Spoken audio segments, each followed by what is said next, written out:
tidak berharap untuk menang, bersedia untuk kalah.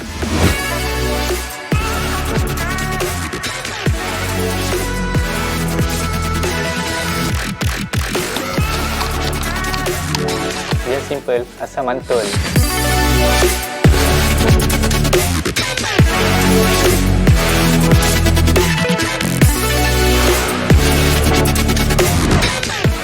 Hidup bagaikan sebuah perjalanan. Semakin jauh kita berjalan, semakin banyak halangan yang kita perlu tempuh.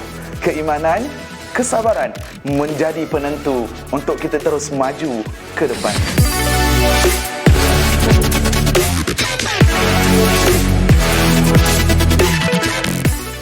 Dia slow hand asal tak feeding. Menang kalah adat pertandingan.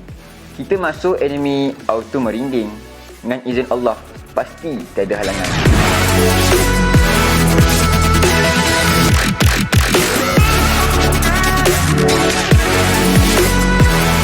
Curut tak apa, yang penting strike. Rezeki tu Allah yang bagi.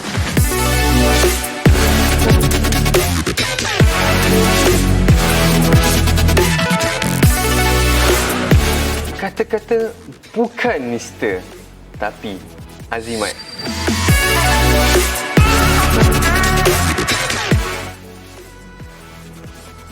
Bergerak senada menuju kejayaan bersama.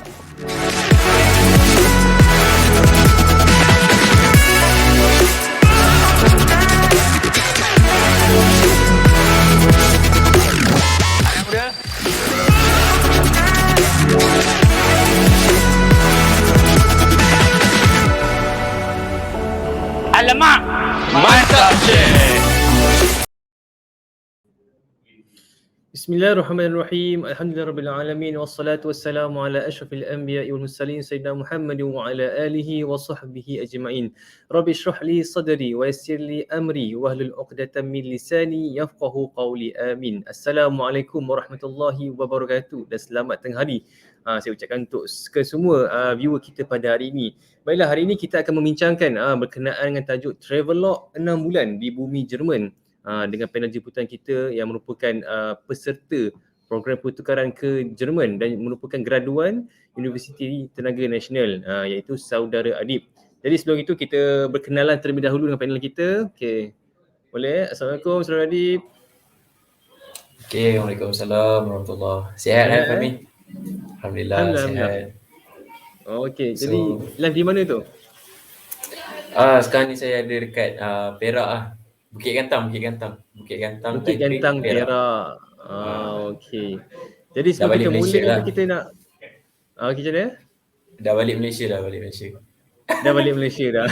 Okey. Itu yang pentingnya lah kan. Dah habis selesai dekat Jerman dah, sekarang kat Malaysia lah. Okay, Alhamdulillah.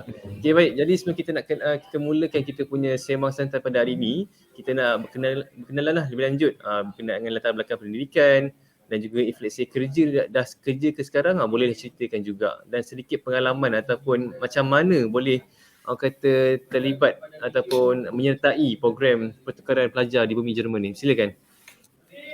Okey, Assalamualaikum warahmatullahi wabarakatuh. Ada dengar suara apa-apa ke? Sorry tak ada. Okey, saya proceed je. Okey. Boleh. Nama saya Muhammad Adib. Boleh panggil Adib je lah. Biasa orang panggil Adib je. So saya graduate daripada Universiti Tenaga Nasional dalam jurusan kejuruteraan mekanikal, dan alhamdulillah baru saja menamatkan pengajian lah pada bulan 6 yang baru ni. Dan sekarang ni saya dah mulakan pekerjaan saya dekat Taiping Perak sebagai production engineer. Jadi sedikit latar belakang pengalaman lah kan, saya macam mana saya boleh join dengan program pertukaran pelajar ni. Jadi dekat Universiti Tenaga Nasional ataupun kita panggil senang UNITEN lah. UNITEN ni dia ada satu program untuk student, siapa-siapa yang nak pun boleh je join bila-bila masa. Kalau ada kekosongan dia akan panggil. So dia waktu tu dia ada satu iklan, okey ada pertukaran pelajar ke Eropah untuk semester musim sejuk. Tapi biasanya jarang lah orang pergi ke Eropah pada musim sejuk kan. Tapi macam ini adalah satu pengalaman, sebab kita dah biasa merasa panas semua, mungkin inilah satu pengalaman untuk merasa nak rasa musim sejuk dekat negara orang kan.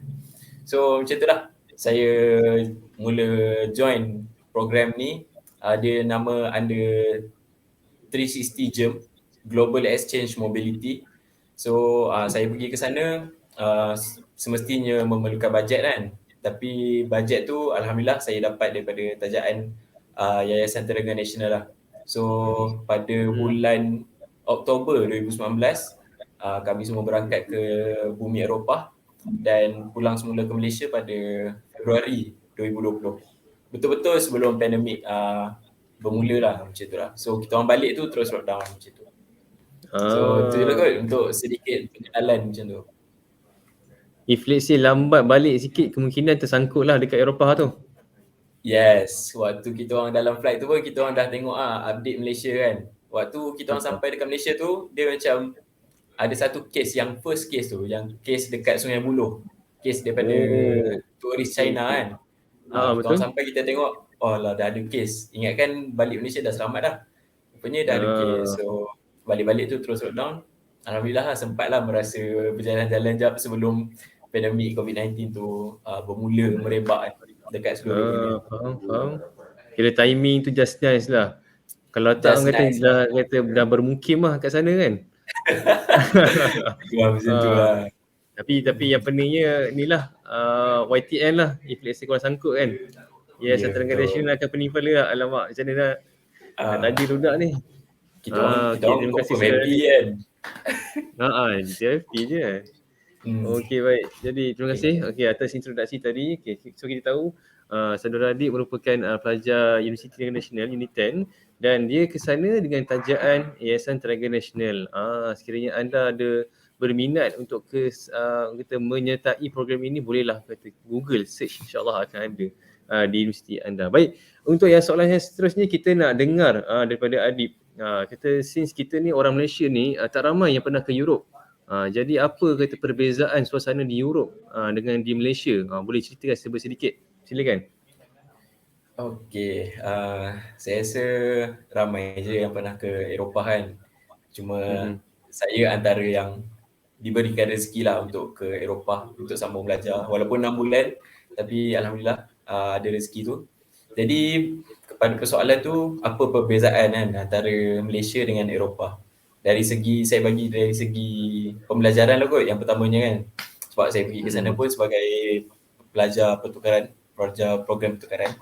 So saya rasa perbezaannya sangat ketara lah kot. Dari segi cara kita belajar.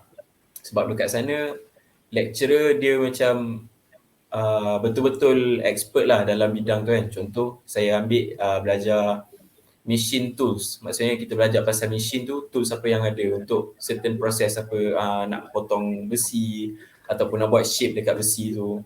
Jadi dibawa, kita orang bukan sekadar belajar dalam kelas lah, dia bawa juga dekat factory, dia bawa dekat kilang yang buat apa tu orang panggil chassis, gasket untuk enjin kereta kan. So dari situ kita dapat pendalaman yang lebih lah.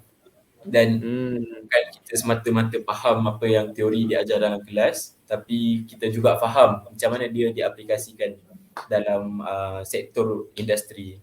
Dan selain tu ada juga dia bawa kepada program International Engineering Week kan. So dalam International Engineering Week tu dia jemput juga lecturer ataupun pensyarah-pensyarah dari berbagai negara lah. Ada yang datang daripada Russia, ada datang daripada China, ada juga datang daripada Poland. Walaupun kami menetap dekat Jerman, tapi lecturer tu datang dari segenap negara.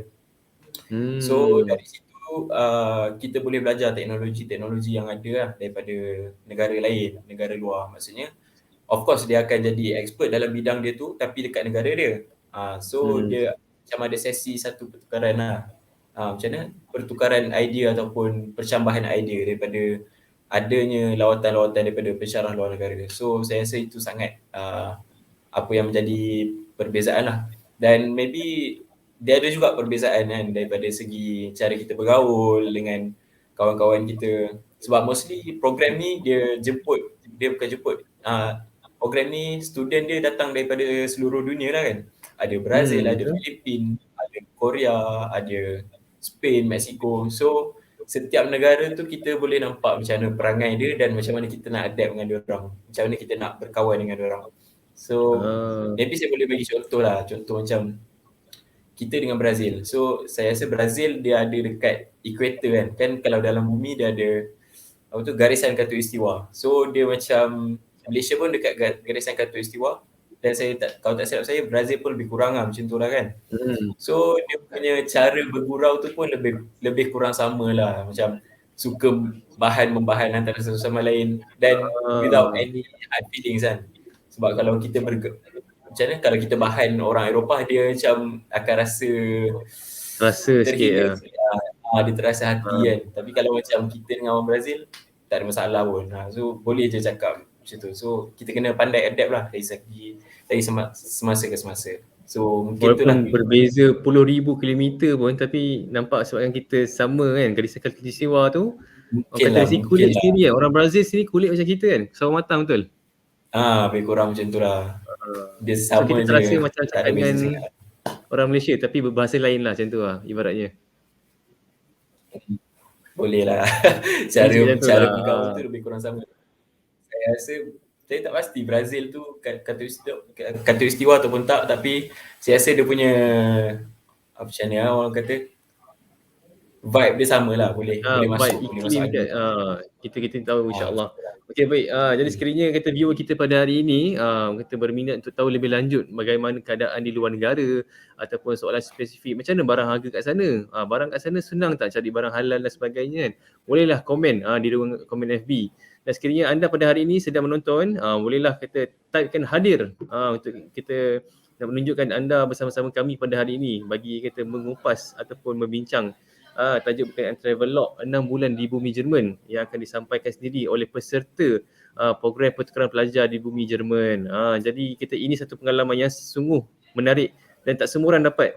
Jadi kita sebagai seorang yang kata teringin ataupun kata belum dikurniakan rezeki tersebut, kita dengarkan perkongsian daripada sahabat kita, saudara Adib daripada Unit 10.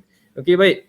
Adib, untuk soalan seterusnya kita nak tahu jugalah macam mana orang kata dari segi sosialnya pergaulan antara pelajar Malaysia ataupun pelajar luar negara dengan kita, apa yang kita kena tahu perangai mereka dan kata ragam-ragam setiap benda tu berbeza kan. Boleh tak cerita orang kata bagi perencah sikit macam mungkin kata ada kita punya viewer pada hari ni macam nak tahu juga macam mana orang Korea sebenarnya, macam mana orang Rusia bercakap kan, macam mana orang ni macam ni kan.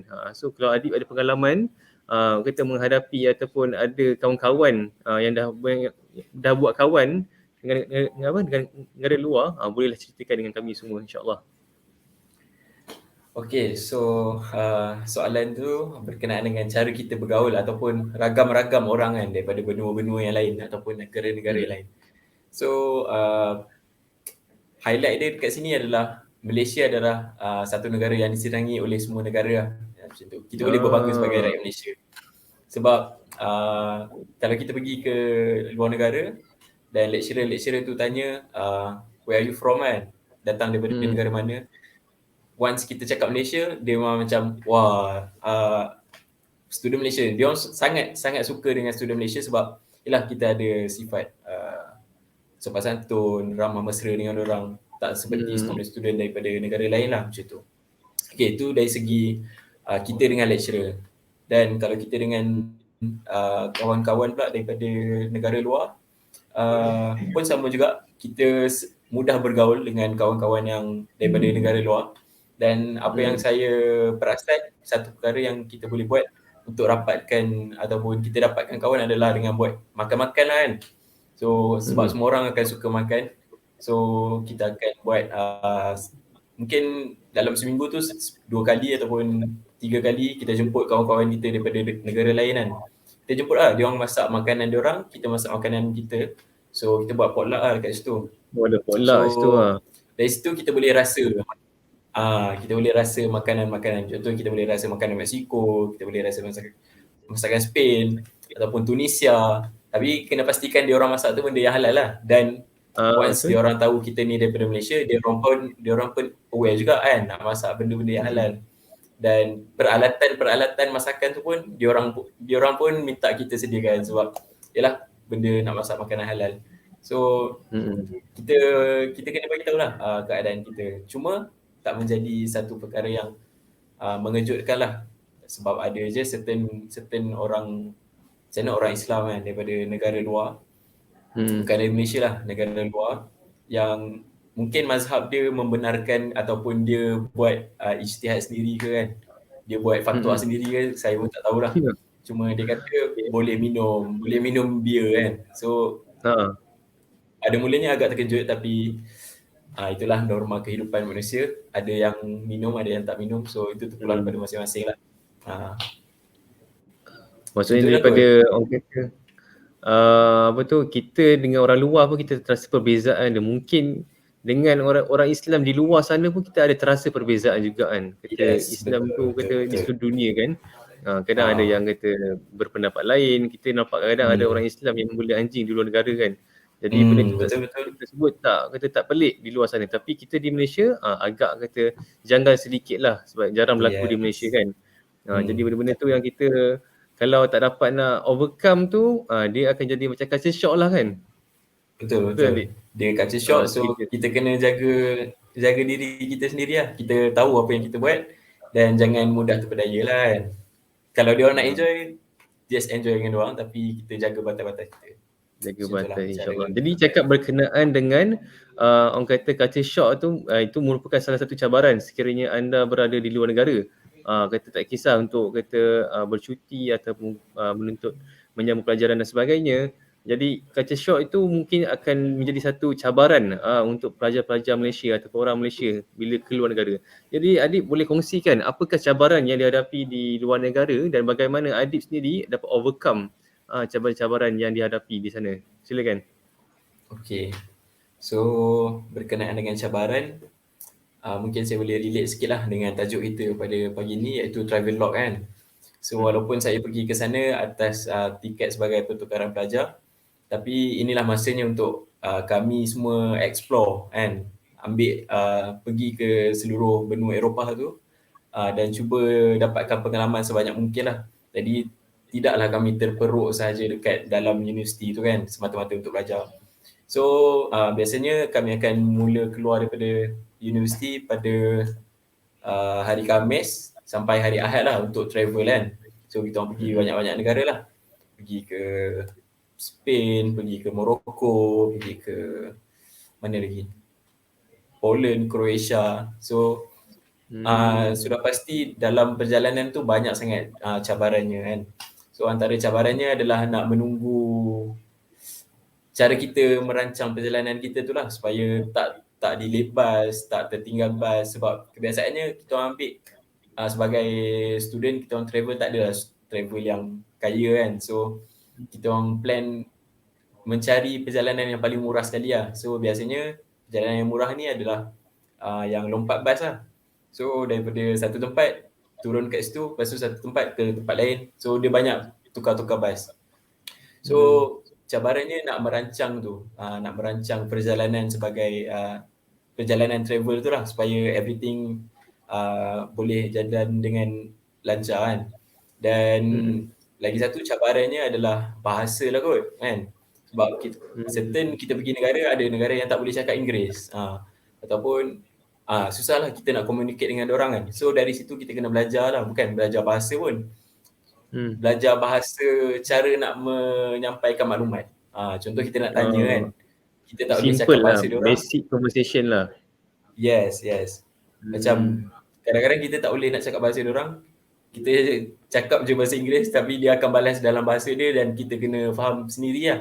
Macam tu. So itu antara cabaran-cabarannya lah. Yang pertama adalah merancang perjalanan travel tu sebagai seorang pelajar, dan cabaran komunikasi dekat negara-negara luar yang mana itulah tak faham bahasa Inggeris, cuma cakap bahasa dia. Dan cabaran yang lagi satu mungkin mencari makan kot kan. Makan, sebab makanan ni hak asasi manusia kan. So makan tu susah lah, nak cari makanan halal. So dekat Eropah ni banyak kedai-kedai makan Turki. So kedai Turki ni dia akan jual doner. Doner tu lebih kurang shawarma lah kan kalau dekat Malaysia. So itulah kita orang makan dari hari ke hari semasa dalam perjalanan travel tu.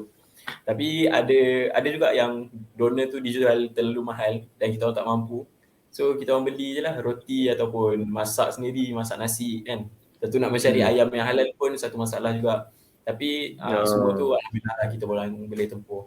So cabarannya mungkin tak terlalu besar sebab kita dah boleh face kan.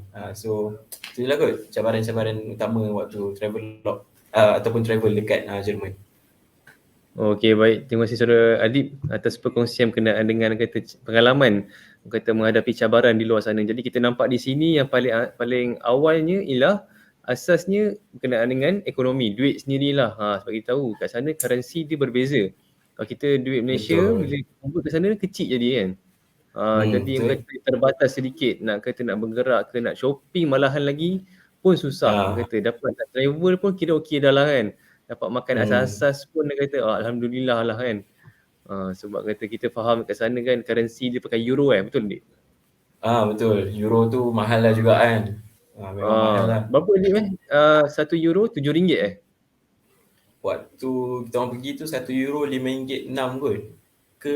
Lebih kurang macam tu lah, RM5 ke RM6 macam tu kalau tak silap. Tak ingat lah pun. Boleh tahan jugalah. Boleh tahan lah, mahal kan. Tapi disebabkan kita orang catu makan tu, sebab makan pun tak boleh nak makan suka hati.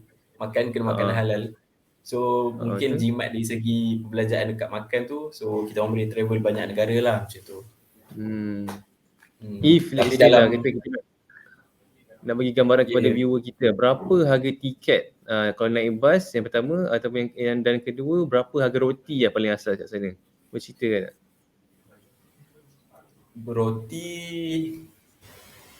dah tak ingat lah Fahmi. Tapi kalau travel satu tiket bas boleh dapat €10 ataupun €20 lah. Kena pandai cari lah. Sebab kalau kita tu pun €10 tu macam lewat malam kan. Lewat malam punya trip. So macam tu lah. Kalau bila convert ke Malaysia memang sakit lah. RM56 betul? Boleh lah lebih kurang macam tu lah. Naik bas saja dah RM50 kan. Bayangkan kalau kat Malaysia naik bas RM50 takkan mati nama dia kan. Tapi walaupun dia nampak mahal, RM10 tu untuk satu trip yang panjang. So dia boleh kata murah sebenarnya. Contoh lah €10 tu untuk perjalanan yang lebih kurang 2-3 jam. So okey lah, berbaloi lah. Macam Malaysia lah kan. Tak berbaloi dia dari segi masa lah. Trip dia adalah waktu malam. So kita orang nak kena stay up sampai pukul 3 pagi je tunggu bas lah. Macam tu lah. Terpaksa lah sebab nak mengejar tiket yang murah tu kan. Jadi kita nampak gambaran di luar sana berkenaan dengan duit amat menjadi elemen yang penting lah. Sekiranya anda tidak jaga perbelanjaan dengan baik, memang alamatnya sangkut lah kan. Tak boleh gerak ke mana lah. Tunggu masa nak balik je. Dan keduanya berkenaan dengan bahasa. Sekiranya kita ada ataupun sekiranya anda ada peluang, anda bolehlah baca buku. Ada ramai penulis di luar sana yang mengeluarkan buku berkenaan travelog di bumi-bumi ataupun di negara-negara Eropah macam Jerman kan, Jepun ada. So kalau kita baca terlebih dahulu, kita kena faham keadaan di sana macam mana sebagainya kan. Bahasa mainkan peranan yang penting. Dapat tahu conversation basic pun insya-Allah dah okey kan. Betul. Adik sebelum ke sana tu dah belajar ke sampai sana baru belajar?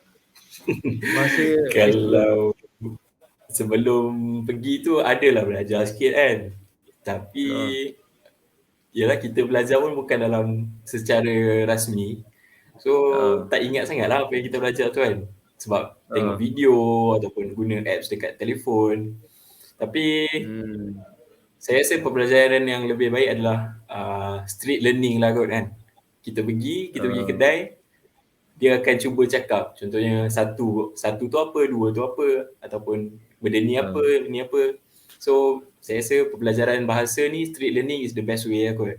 Tu bagi saya sebagai seorang travel student lah macam tu lah.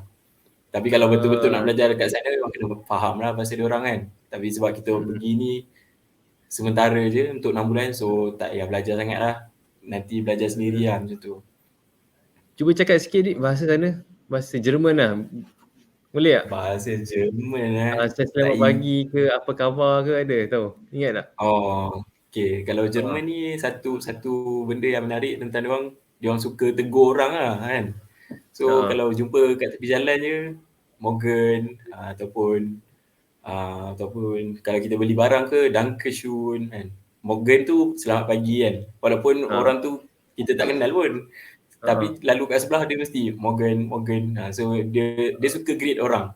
Dan kalau dekat mall pun kalau kita beli barang pun nanti dia akan cakap Dankeschön, macam tu lah. Terima kasih, macam tu. Danke tu terima kasih. Schön tu terima kasih sangat-sangat, macam tu lah lebih kurang. So tu benda yang best lah. Walaupun kita nampak macam Jerman, negara yang suka bekerja. Tapi dari segi orang punya conversation ataupun hubungan dengan orang tu boleh kata bagus juga lah. Best juga dekat sana sebab dia orang mesra lah. Mesra sangat lah. Orang kata dengan cerita tadi kita boleh macam kaitkan dengan ada orang pernah cakap lah, kata kita nampak kata nilai Islam tu di negara bukan Islam. Orang kata Nabi pernah berpesan kata ifsya'us salam ala man laqaita wa man lam ta'rif. Kata sampaikan salam kan kepada yang kita kenal dan tak kenal. Kadang kita kat Malaysia ni tak nampak pun kita jumpa Assalamualaikum kan, jarang kan. Adalah. Tapi kita macam jarang lah nampak benda tu. Tapi di negara luar walaupun tak pakai Assalamualaikum, dia buat benda lain lah, good morning dan sebagainya kan. Good Dia morning. kata greet orang yang tak kenal tu ialah salah satu antara Nabi suruh lah dalam Islam, insyaAllah. Baik, kata kita dah menghampiri kita punya penghujung. Jadi sebagai kata rumusannya Adib, kita minta Adib sharekan tips-tips travelling di negara Eropah, dan macam pesanan lah kepada mereka yang ingin kata ke luar negara seusai habisnya COVID ni, ataupun macam kata tips dengan kata pesanan kepada viewer kita, insyaAllah. Okay, so saya bagi tips ni sebagai travel student lah, bukannya sebagai traveller sejati kan. Kalau travel sejati tu adalah dia orang punya tips-tips lain kan. Tapi sebagai travel student, ini pandangan saya lah. Tips dia, maybe tips dia adalah kena berani kot. Apa-apa pun yang kita hadapi, kita kena layan je. So macam tu lah, macam tadi yang saya ceritakan pasal trip lewat malam kan. So kita orang pergi tu dah lah musim sejuk. Lepas tu nak tunggu dekat bus stop waktu pukul 3 pagi, 4 pagi. Memang kena layan je lah. Kena kental lah. So tu tips dia yang pertama lah. Lepas tu tips yang kedua adalah kena bijak kot kan. Sebab kita nak merancang perjalanan kita, nak merancang travel journey ataupun nak merancang dari segi kewangan pun satu benda juga. Sebab kalau kita overspend, contoh kita pergi dekat satu negara, lepas tu kita dah overspend dekat situ. So tak boleh nak pergi negara lain dah. Dah jadi kurang pengalaman. So dengan duit tu kita boleh beli pengalaman sebenarnya. Kalau kita pandai manage duit dan kita boleh plan negara ni nak spend berapa, negara ni nak spend berapa. So kita boleh pergi banyak tempat lah. Macam tu. Lepas tu lagi satu tips. Dua tu je kot Fahmi. Tak ada banyak-banyak tips lah. Sebab saya pun travel student je. Bukan traveller sangat pun kan. Macam tu lah. So Tapi bulan tu ialah tempoh yang lama jugalah consider kan. Consider boleh lah kot, lama juga setengah tahun kan. Tapi kita orang rasa sekejap lah sebab tak menetap yang betul-betul. Contoh kalau kita pergi satu tempat, lepas tu kita tak pergi mana-mana. So kita rasa lama lah kat situ. Tapi kita orang pergi satu tempat, lepas tu travel kan. So setiap minggu tu ada je negara yang kita orang nak pergi, negara tu. So dia jadi rasa sekejap lah sebab masa tu equip kan, masa tu full use. So kalau ada rezeki lagi memang kita orang akan pergi lagi lah kot. Macam tu lah kot. Memang teringin balik lah, nak balik ke bumi Eropah tu. Tu insyaAllah nanti one day saya join sekali boleh, jom. Boleh jom. Asal duit ada, kita boleh go lah. InsyaAllah. Sebelum tu kita baca komen sedikit daripada sahabat kita, ada Abang Baring Sumpit. Itu Helmi Ramzi, betul tu. Okay, terima kasih memberi feedback yang terbaik untuk live kita pada hari ini. Dan insyaAllah kita telah menghampiri penghujungnya. Saya ucapkan terima kasih kepada panel kita, Saudara Adib, atas perkongsian pengalaman dan juga kata tips-tips berkenaan dengan travelog 6 bulan di bumi Jerman, title kita pada hari ini. Dan saya ucapkan terima kasih juga kepada viewer kita yang kata masih setia dengan kami, yang menonton kita punya Sembang Santai Anak Muda ni. Saya ucapkan terima kasih dan insyaAllah kita akan bertemu lagi pada lain hari untuk kita membincangkan isu-isu yang lebih menarik. Sebagai kata teasernya, esok pada jam 11.30 pagi kita ada menjemput beauty consultant daripada Mary Kay untuk membincangkan berkenaan dengan tajuk skincare ataupun penjagaan kulit yang baik. Kita bagi tahu kata kalau kulit ni cantik, confident pun naik. Kata sesuai dengan kita punya tajuk yang lepas berkenaan dengan penjagaan kata ataupun meningkatkan confident, kita kata boleh mulakan dengan menjaga kulit. Jadi dengan itu saya ucapkan terima kasih kepada semua dan wabillahi taufiq wal hidayah. Wassalamualaikum warahmatullahi wabarakatuh. Alamak, mantap.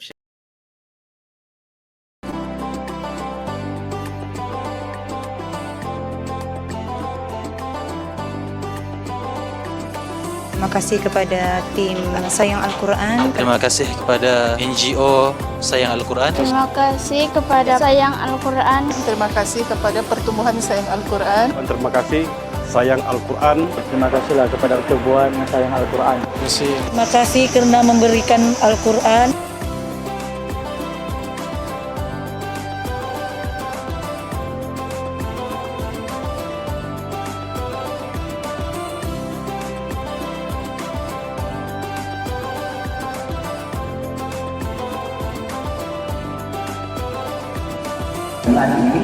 InsyaAllah hari ini dan semalam kita telah lancarkan satu infak Quran kasih buat Borneo untuk 100,000 naskah.